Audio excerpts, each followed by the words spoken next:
ওম শান্তি। সাকার বাংলা মুরলী 26শে নভেম্বর 2025। আজকে বাবা বলেছেন, মিষ্টি বাচ্চারা, তোমরা এখন হলে ওয়ার্ল্ড সার্ভেন্ট। কোনো ব্যাপারেই তোমাদের দেহ অভিমান আসা উচিত নয়। আজকে বাবা এই শিক্ষার অর্থাৎ আজকের হেডলাইন বা মহাবাক্যের দ্বারা বাবা আমাদের নমনীয়তা, আমাদের অবিডিয়েন্ট ভাব, আমাদের ফ্লেক্সিবিলিটি সম্পর্কে বাবা বোঝাতে এসেছেন। বাবা যে শব্দটা ব্যবহার করেছেন সেটা হলো সার্ভেন্ট। ভগবান যেখানে বলেন, আমি তোমাদের সেবায় নিয়োজিত, I am your obedient servant. তো সেই হিসাবে তো ভগবান তো একা বিশ্বকে পরিবর্তন করবে না, তো বিশ্বকে পরিবর্তন করার দায়িত্ব তো আমাদের রয়েছে। তো ভগবানের কোনো শরীর নেই, আমাদের শরীর আছে, আমাদের কর্মক্ষমতা আছে। তো আমরা এখন এই তন মন ধন দিয়ে ফিজিক্যালি যেটা ভগবান করতে পারেন না, তিনি আমাদের দিয়ে করান। তো আমাদের এই নমনীয়তা ভাব অবশ্যই আমাদের থাকা উচিত, যে আমরা কোনোভাবেই কারোর সঙ্গে কোনো রকম উত্তেজিত হব না, আমরা নমনীয় থাকব। কারণ বাবা আমাদেরকে রিয়েল গোল্ড বানাচ্ছেন, ওয়ার্ল্ড সার্ভেন্ট বানাচ্ছেন, যাতে আমরা সারা বিশ্বকে একটা চমক দেখাতে পারি, আমরা পরিবর্তন হয়ে পরিবর্তন করে দেখাতে পারি। যার জন্য এই ঈশ্বরী বিশ্ববিদ্যালয়ের প্রধান স্লোগান হলো স্বপরিবর্তনই বিশ্ব পরিবর্তন। আজকের প্রশ্ন, কোন অভ্যাসটি একেবারেই ঈশ্বরীয় নিয়ম বিরুদ্ধ, যার দ্বারা তোমাদের অনেক ক্ষতি হয়ে যায়? বাবা আমাদের এই নমনীয় হতে গেলে যা আমাদেরকে বাধা দেয়, যা ঈশ্বরীয় নিয়ম বিরুদ্ধ, তার প্রতি বাবা ইশারা দিচ্ছেন, ইঙ্গিত করছেন, এবং বাবা খুব শক্তভাবে তাকে মোকাবেলা করার জন্য বাবা আমাদেরকে কৌশলও জানাচ্ছেন। কী করে আমরা একে অপরের আমরা বৃত্তিকে, আমরা তার নিয়মাবর্তিতাতে, তার আচরণকে আমরা পরিবর্তন করতে পারি। উত্তর, কোনো প্রকারের সিনেমার গল্প শোনা বা পড়া, নোবেল পড়া, এই ধরনের অভ্যাস একেবারে নিয়ম বিরুদ্ধ, এতে অনেক ক্ষতি হয়ে যায়। বাবার নিষেধাজ্ঞা, বাচ্চারা তোমরা এমন কোনো বইপত্র পড়বে না। কোনো বিকে যদি এই ধরনের বইপত্র পড়ে, তবে তোমরা একে অপরকে সাবধান করো। কখনো আমাদেরকে কঠোর হতে বাবা বলছেন, কারণ নিজে পরিবর্তন হয়ে অন্যকে পরিবর্তন তো করা আমাদের এই সময় করণীয় কর্তব্য। কারণ বর্তমান সময়ে বাবা বলছে অশ্লীলতা, তো অশ্লীলতা, তার মধ্যে বাবা অনেক কিছু আমাদেরকে বোঝাচ্ছেন। Hear no evil, see no evil, do no evil, read no evil, talk no evil. তো read no evil, talk no evil, তো অনেক ইভিলের কথা বাবা বলছে। তো এই বইপত্র অর্থাৎ উপন্যাস পড়া, এটাও আমাদের একটা খারাপ অভ্যাসের মধ্যে পড়ে। তো তৎসঙ্গে যে বাবা যে বিষয়ে নিষেধাজ্ঞা দিচ্ছেন, তো সেই বিষয়ে একে অপরকে সাবধান করতে হবে। তবেই আমাদের এই যে বাবা আমাদের টাইটেল দিয়েছেন ওয়ার্ল্ড সার্ভেন্ট, তবেই আমাদের এই টাইটেল, ভগবানের দেওয়া টাইটেল, সার্থক হবে। আজকের গীত, নিজের চেহারা দেখরে মানব, তোর মনরূপী দর্পণে, পাপ কতটা পুণ্য কতটা তোর জীবনে। অর্থাৎ মনের দর্পণে আমাদের দেখতে হবে যে কতটা পাপ জমা রয়েছে, কতটা পাপ আমাদের কেটে গেছে। কারণ এখানে ঈশ্বর আমাদের সম্পূর্ণভাবে ছেড়ে দিয়েছেন যে কাগজও তোমার হাতে, কলমও তোমার হাতে, নিজের ভাগ্য নিজেই তৈরি করো। ওম শান্তি। মিষ্টি মিষ্টি আত্মিক বাচ্চাদের প্রতি আত্মিক পিতা বলেন নিজেকে চেক করো যে স্মরণের যাত্রায় আমরা তমপ্রধান থেকে শতপ্রধানের দিকে কতটা অগ্রসর হয়েছি। কারণ নিজের বিবেক অবশ্যই রায় দেবে যে আমি আধ্যাত্মিক মার্গে যে এগিয়ে যাচ্ছি, না এক জায়গায় আছি, না পিছিয়ে যাচ্ছি। কেননা যত যত স্মরণ করবে ততই পাপ কাটতে থাকবে। এখন এইসব কথা তো কোনো কোথাও শাস্ত্রে লেখা আছে? নেই। কেননা যারাই ধর্ম স্থাপন করেছে, যা তারা মানুষকে বুঝিয়েছে, তার শাস্ত্র রচিত হয়েছে তারা চলে যাওয়ার পরে। তারপর মানুষ যখন অনেক সংখ্যা হয়ে গেছে, তো সেই সব তখন তারা বানিয়েছে, পুস্তক বানিয়েছে, আর তারা পাঠ করেছে, অন্যকে শুনেছে, এবং এই ধর্মপুস্তক এই তখন থেকে এখন পর্যন্ত পূজা হয়ে আসছে। যেমন মূর্তিকে পূজা করে, তেমন পুস্তককে পূজা করে। তো মানুষের ভক্তি তো এখন কোন মাত্রায় গেছে, এখন এও বোঝার মতো বিষয়। যখন এটা লেখা আছে, দেহসহ দেহের সমস্ত সম্বন্ধকে ছেড়ে নিজেকে আত্মা মনে করো, তো বাবার এই জ্ঞান কতটা শুদ্ধ, কতটা পবিত্র, কতটা শ্রেষ্ঠ। কারণ দেহের সঙ্গে জড়িত যে যে সম্বন্ধ আছে, কেউ বই পড়ে ভালোবাসে, কেউ গল্প, কারণ এই জীবনে কোনো ঘটে যাওয়া কোনো ঘটনাকে কোনো গুরুকে সামনে এনে তার সম্বন্ধে একটা গল্প বানিয়ে বলবে, যাতে না নিজের উন্নতি, না যে শুনছে তার কোনো উন্নতি। তো বাবা স্মরণ করিয়ে দেন, বাচ্চারা তোমরা সবার প্রথমে অশরীরে এসেছিলে না? ওই দিনটা, ওই সময়টা বা ওই স্মৃতিটা তোমরা সামনে আনো। অশরীরে হয়ে এই পৃথিবীতে তোমরা এসেছো, একটা স্টার, আর কিছুই ছিলে না তুমি। তো সেখানে তো পবিত্রই থাকতে পরমধামে। মুক্তি, জীবন মুক্তিতে কোনো পতিত আত্মা যেতে পারে না, থাকতে পারে না। সেটা হলো নিরাকারী, নির্বিকারী দুনিয়া। মুহূর্তের মধ্যে ওই চিত্রটা আমাদের চোখের সামনে ভেসে ওঠা উচিত, যে আমাদের পরম ধাম কেমন। বাবা আছে, বাবার চতুর্দিকে যার যার সেকশানে আমরা আত্মারা ঝলে আছি, দাঁড়িয়ে আছি। তো এটাকে বলা হয় সাকার দুনিয়া, যেখানে আমরা অভিনয় করছি শরীর নিয়ে। তো এরপর সত্যযুগে এটাই নির্বিকারী দুনিয়া হয়ে যায়। এমন নয় যে মাটিতে থাকলেই আত্মা অপবিত্র, না। তার প্রথম উদাহরণ হচ্ছে সত্যযুগ, সেখানে কোনো অপবিত্রতা থাকবেই না। সত্যযুগে থাকা দেবতাদের তো কত মহিমা তোমরা করো, 16 কলা সম্পন্ন, সর্বগুণ সম্পন্ন দেবতাদের। এখন তো বাচ্চাদেরকে এখন বোঝানো হয় দেবতাদের জীবন কেমন, আর বর্তমানে কলিযুগ দুনিয়া বা কেমন। নিজের ভালো করে ধারণ করে অন্যকে বোঝাও, কারণ এই ঈশ্বরীয় জ্ঞান মানুষের জীবনের অনেক পরিবর্তন এনে দিতে পারে। তোমরা আত্মারা যেখান থেকে এসেছিলে পবিত্রই এসেছিলে। নিজের ঘরটাকে, নিজের ধামটাকে স্মরণ করো, তারপর এখানে এসে অপবিত্র অবশ্যই তোমাদের হতে হয়।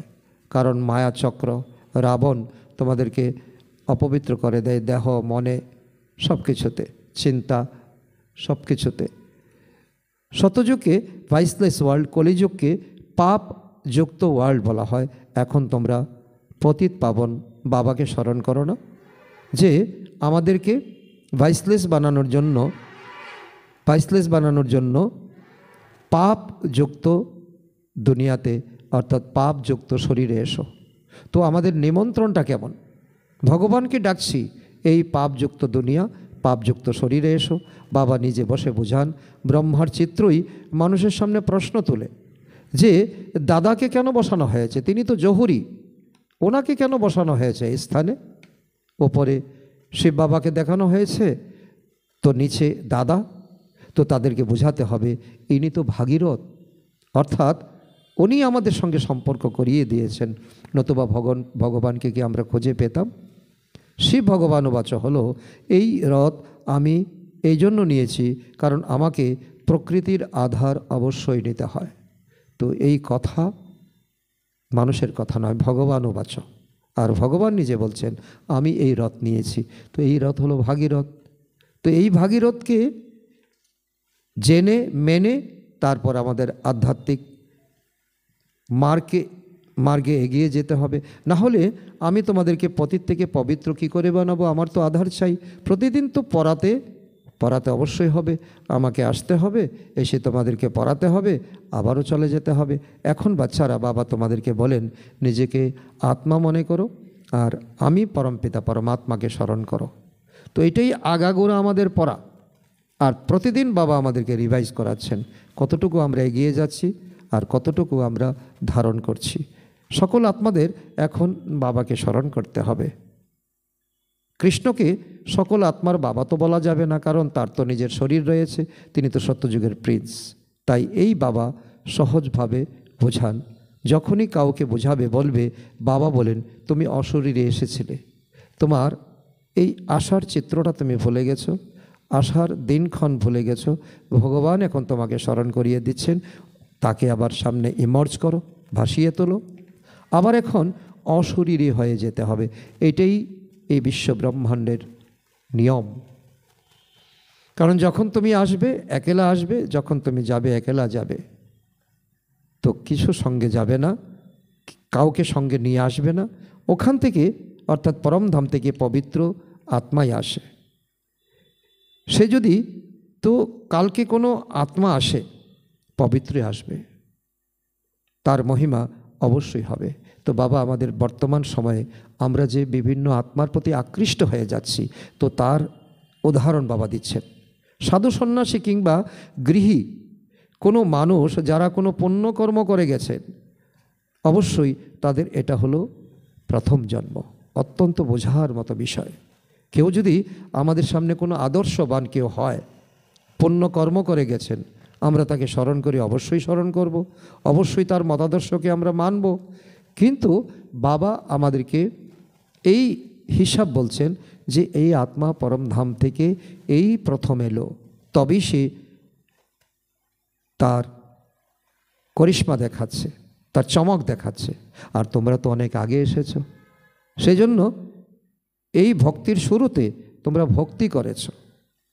আর কোনো আত্মা হঠাৎ করে কোনো তোমাদের কাছে মহান হয়ে গেল, তার মানে সে ভক্তি তোমাদেরকে শেখাবে। সেই মাত্র পরমধাম থেকে এসেছে, একদম ফ্রেশ আত্মা।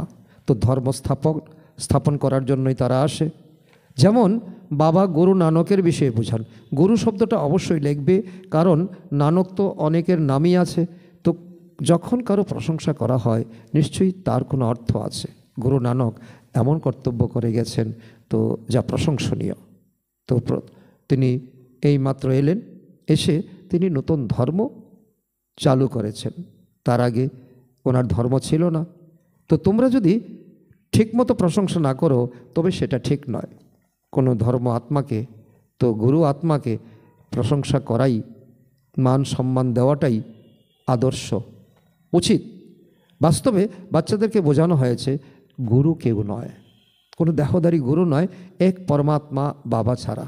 তিনি তো দেহধারী নয়, তিনি তো নিরাকার।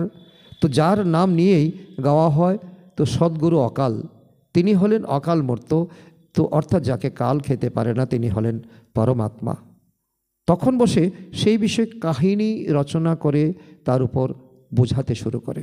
যখন পরমাত্মার নাম আসে, ভগবানের নাম আসে, তখন তার সম্পর্কে অনেক গল্প মানুষ তৈরি করে, আর এটাই সিনেমা তৈরি করে, তার উপর বই তৈরি করে। তো অনেকেই সিনেমার গল্প, গল্পের বই, নভেল ইত্যাদি অনেক পড়তে থাকে। ধর্ম বিষয়ে কিন্তু সিনেমা তৈরি হয়।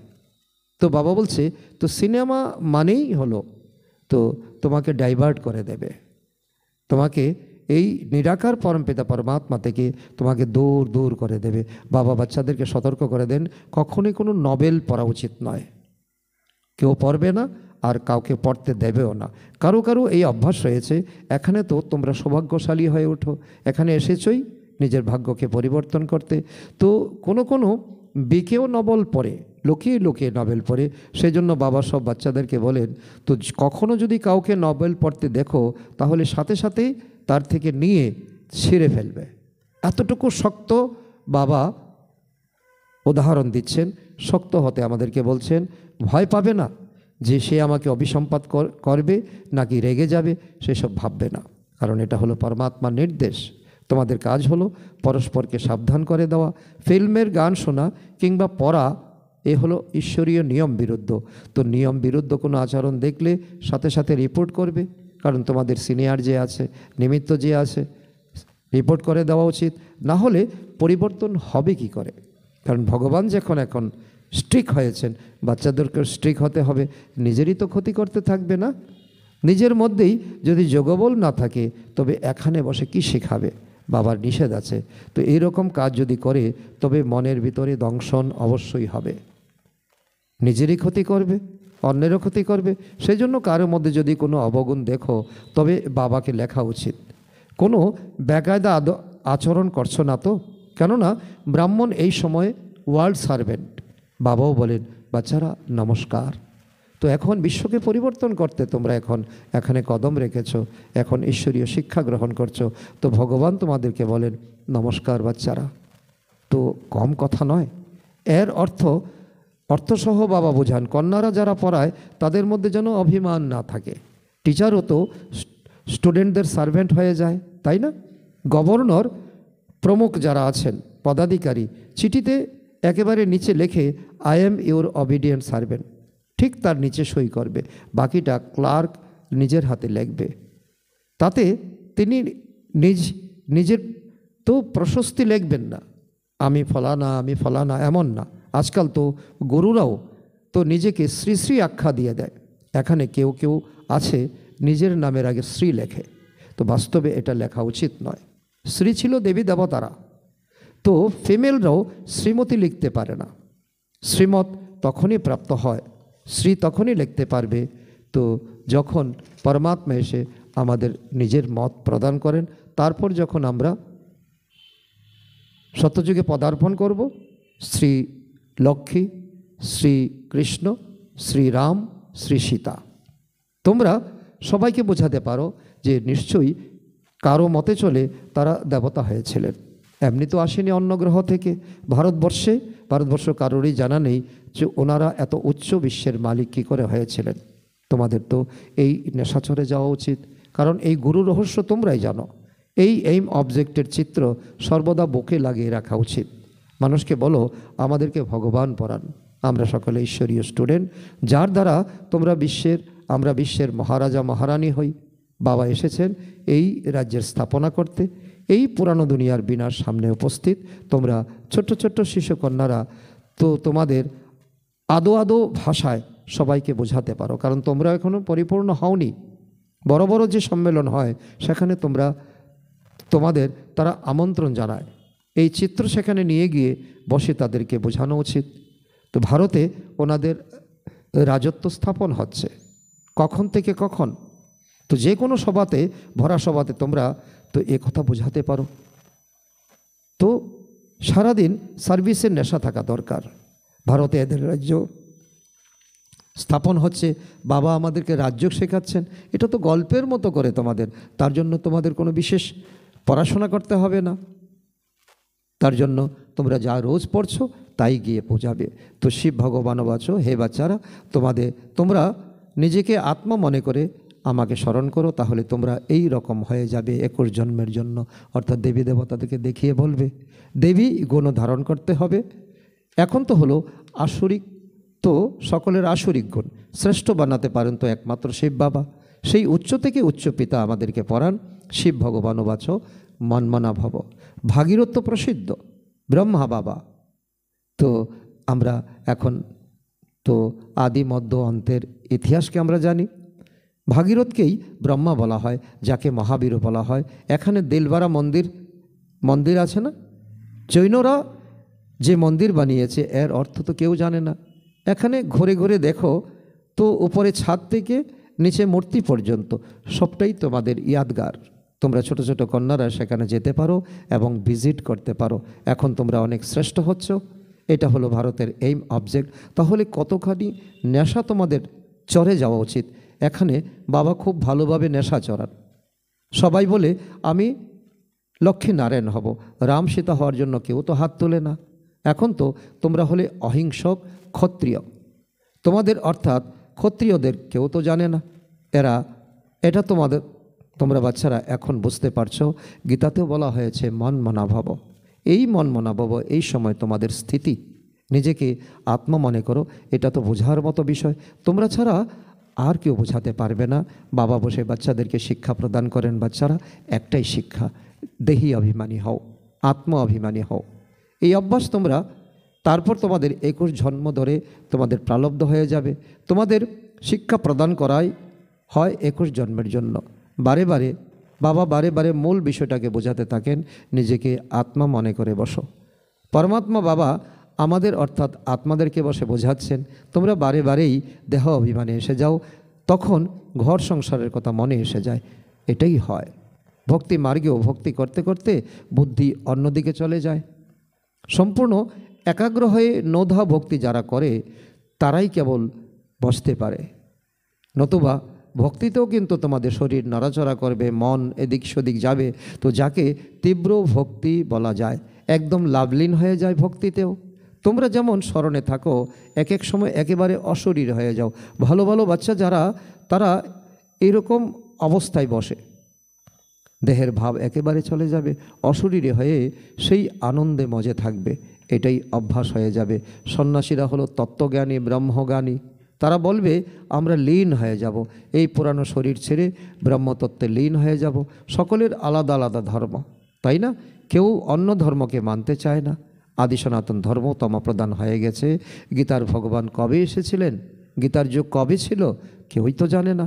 তোমরা জানো এই সঙ্গম যুগেই বাবা এসে রাজযোগ শেখান, তমপ্রধান থেকে শতপ্রধান বানান। এই হলো ভারতেরই কথা। অনেক ধর্ম অবশ্যই ছিল, কথায়ও আছে না, এক ধর্মের স্থাপনা অনেক ধর্মের বিনাশ। তো কে করান? পিতা পরমাত্মা। সত্যযুগে ছিল এক ধর্ম, আর এখন কলিযুগে অনেক ধর্ম। তো অনেক ধর্ম বিনাশ হয়ে কি করে এক ধর্ম হবে? এটাও বাবা শ্লোকে বলেছেন, আর এখন প্র্যাকটিক্যালি আমাদেরকে বোঝাচ্ছেন। তো আবার এক ধর্মের স্থাপনা হয়, এক ধর্ম ছিল এখন নেই, বাকি সব দাঁড়িয়ে আছে। বটগাছের দৃষ্টান্ত একেবারে সঠিক। হাওড়া শিবপুরে যে বোটানিক্যাল গার্ডেন আছে, তো ফাউন্ডেশনটাই নেই, তো বাকি পুরো গাছটি বিদ্যমান, যদিও এতে দেবী দেবতা ধর্ম নেই, অন্য সব ধর্ম দাঁড়িয়ে আছে। তো আদি সনাতন দেবতা ধর্ম যেটা হলো কাণ্ড, তো সেটা এখন প্রায় লুপ্ত হয়ে গেছে। শাখা প্রশাখা আছে, কিন্তু মূল কাণ্ড কেউ বলতে পারে না কোনটা মূল কাণ্ড, সবগুলো একাকার হয়ে গেছে। পুনরায় তা বাবা স্থাপনা করেন। বাকি যে সব ধর্ম পরে এসেছে, তো পুনরায় চক্র রিপিট অবশ্যই হতে হয়, অর্থাৎ তো পুরানো দুনিয়া থেকে আবার নতুন দুনিয়া হতে হবে। নতুন দুনিয়াতে এদের রাজত্ব ছিল। তোমাদের কাছে বড় বড় চিত্র আছে, ছোটও আছে। তো বড় জিনিস থাকলে মানুষ দেখে জিজ্ঞাসা করবে, তো এটাতে কি দেখানো হয়েছে, কি বোঝানো হয়েছে? তো বলবে আমরা একটি জিনিস এনেছি যার দ্বারা মানুষ বেগার টু প্রিন্স হয়ে যায়। এটা হলো আধ্যাত্মিক শিক্ষা, পিতা পরমাত্মার শিক্ষা। ভগবান নিজে এসে আমাদেরকে শিক্ষা দিচ্ছেন। অন্তরে অনেক উৎসাহ, অনেক খুশি থাকা চাই। আমরা আত্মারা হলাম ভগবানের সন্তান। তো আত্মাদেরকে ভগবান পরাণ। বাবা আমাদেরকে নয়নের উপর বসিয়ে নিয়ে আমাদেরকে সঙ্গে করে নিয়ে যাবেন। এই শেষই দুনিয়াতে আমরা থাকবই না। একটা সময় আসতে চলছে যখন মানুষ ত্রাহি ত্রাহি করবে, তো সে আর বলার নয়। কি দুনিয়ার অবস্থা হবে বাবা বারবার আমাদেরকে বোঝাচ্ছেন। কোটি কোটি মানুষ মারা যাবে। এসব তো বাচ্চারা তোমাদের বুদ্ধিতে রয়েছে না? আগামী দিন আমাদের কি আসছে? আমরা এই চোখ দিয়ে যা কিছু দেখছি এর কোনো কিছুই থাকবে না। এখানে তো মানুষ হলো কাঁটার মতো, শতযুগ হলো ফুলের বাগিচার মতো, তারপরে হলো আমাদের মধুবন। দু চোখ শীতল হয়ে যায়। তো বাগানে গেলেই তো চোখ শীতল হয়ে যায়। যেখানে দেখি সেখানে যেমন ঈশ্বর তার নিজের মতো করে বানিয়েছেন। এত তোমরা এখন পদ্মাপদম ভাগ্যশালী হয়ে উঠছ। ব্রাহ্মণ যারা হয় ব্রহ্মাবৎস, তাদের চরণেই রয়েছে পদম। বাচ্চারা তোমাদের বুঝতে হবে আমরা এই রাজ্য স্থাপন করছি। তো সেই জন্য বাবা বেজ তৈরি করেছেন শ্বেতবস্ত্র পরিধানে, তো আর তাতে বেজ লাগানো, এতে সহজেই সেবা হয়ে যায়। মানুষ কীর্তন করে, আত্মা পরমাত্মা পৃথক রয়েছে বহুকাল। সুন্দর মেলা লেগেছে যখন মাঝখানে এসেছে সদ্গুরু দালাল। এই সময়ের কথা যখন ব্রহ্মা বাবার শরীরে শিব বাবা প্রবেশ করেন। কিন্তু বহুকালের অর্থ কি তা মানুষ জানে না। বাবা তোমাদেরকে বুঝিয়েছেন বহুকাল অর্থাৎ 5000 বছর পরে তোমরা বাচ্চারা বাবার সাথে মিলিত হও। তোমরা এও জানো যে এই সৃষ্টিতে সবচেয়ে বিখ্যাত হলো এই রাধাকৃষ্ণ, এটা হলো অনেক বড় ডিগ্রি। তো এরাই হলো সত্যযুগের ফার্স্ট প্রিন্স প্রিন্সেস। তো কারো মাথাতেও কখনো আসে না যে এরা কোথা থেকে এলো। শতযুগের আগে তো নিশ্চয়ই কলিযুগ ছিল। তো তারা এমন কি কর্ম করেছিল যে বিশ্বের মালিক হয়ে গেছিল? ভারতবাসীরা কেউই এদেরকে বিশ্বের মালিক মনেই করে না। এদের যখন রাজত্ব ছিল তখন ভারতবর্ষে আর কোনো ধর্ম ছিল না। এখন বাচ্চারা, তোমরা জানো যে বাবা আমাদেরকে রাজ্য শেখাচ্ছেন। আমাদের এইম অবজেক্ট হলো এই। যদিও মন্দিরে তাদের অর্থাৎ লক্ষ্মীনারায়ণের চিত্র ইত্যাদি রয়েছে, কিন্তু মানুষ কখনো বুঝতে পারে না যে এই সময় সেই দেবী দেবতা ধর্ম স্থাপিত হচ্ছে। মানুষ শুধু গল্পের দিকে আকর্ষিত হয়ে যায়। তোমাদের মধ্যে নম্বর অনুসারেই বোঝে, কেউ তো একেবারে ভুলে যায়। আচরণ এমন যেমন তো পূর্বে ছিল। তো এখানে বোঝার সময় খুব ভালোভাবেই বুঝে, কিন্তু এখান থেকে বাইরে গেলে তো এখানের জ্ঞান এখানে থাকে, তো বাইরে গেলে এই রঙিন দুনিয়াতে একেবারে আকৃষ্ট হয়ে যায়। সার্ভিসের ইচ্ছাও তোমাদের থাকা উচিত। সকলকে এই বার্তা, পরমাত্মার এই মেসেজ তো সকলকে যুক্তি সহকারে দিতে হবে। তাতে কিন্তু পরিশ্রম আছে। আধ্যাত্মিক নেশার সাথে বলতে হবে। শিব বাবা বলেন, আমাকে স্মরণ করো, তবে সমস্ত পাপ মোচন হয়ে যাবে। আমরা একমাত্র শিব বাবা ছাড়া আর কাউকে স্মরণ করি না। এটাই জীবনের প্রতিজ্ঞা থাকা উচিত।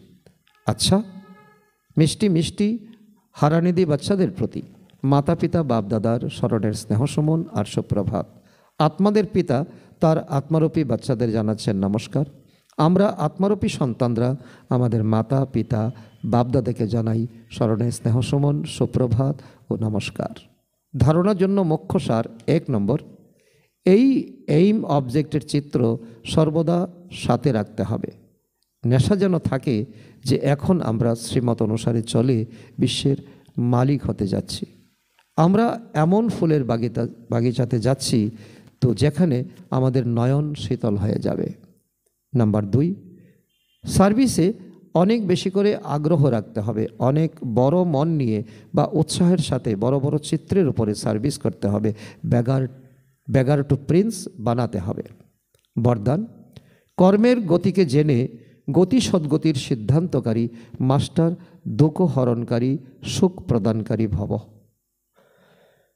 তার অর্থ, এখনই নিজের জীবনের কাহিনী দেখতে বা শোনাতে বিজি হয়ে যেও না। পরিবর্তে প্রত্যেকের কর্মের গতিকে জেনে গতি সদ্গতি দেওয়ার সিদ্ধান্ত নাও। মাস্টার, দুঃখ হরণকারী, সুখ প্রদানকারীর পার্ট প্লে করো। নিজের রচনার দুঃখ অশান্তির সমস্যাকে সমাপ্ত করো। তাদেরকে মহাদান আর বরদান দাও। নিজে কোনো সুবিধা নিও না। এখন দাতা হয়ে দাও, কারণ তোমরা দেবতা। যদি সেলভেশনের আধারে নিজের উন্নতি বা সেবাতে অল্পকালের জন্য সফলতা প্রাপ্ত হয়েও যায়, তথাপি আজ মহান হবে তো কাল মহানতার পিপাসু আত্মা হয়ে যাবে। আজকের স্লোগান, অনুভূতি না হওয়া হলো যুদ্ধের স্টেজ। যোগী হও, যোদ্ধা নয়। আজকের অব্যক্ত ইশারা, অশরীরী বা বিদেহী স্থিতির অভ্যাস বাড়াও। যেরকম ব্রহ্মা বাবা অব্যক্ত হয়ে বিদেহী স্থিতির দ্বারা কর্মাতীত হয়েছেন, তো তোমরা হলে অব্যক্ত ব্রহ্মার বিশেষ পালনার পাত্র। এই জন্য অব্যক্ত পালনার রেসপন্ড বিদেহী হয়ে দাও। সেবা আর স্থিতির ব্যালেন্স রাখো। বিদেহী মানে দেহ থেকে পৃথক। স্বভাব, সংস্কার, দুর্বলতা সবই দেহের সাথে আছে, আর দেহ থেকে পৃথক হয়ে গেলে সব কিছুর থেকে পৃথক হয়ে যাবে। এই জন্য এই ড্রিল খুব সহযোগ দেবে। এতে কন্ট্রোলিং পাওয়ার চাই। এখন দেহে, এখন দেহ থেকে বিদেহী। আচ্ছা, ওম শান্তি।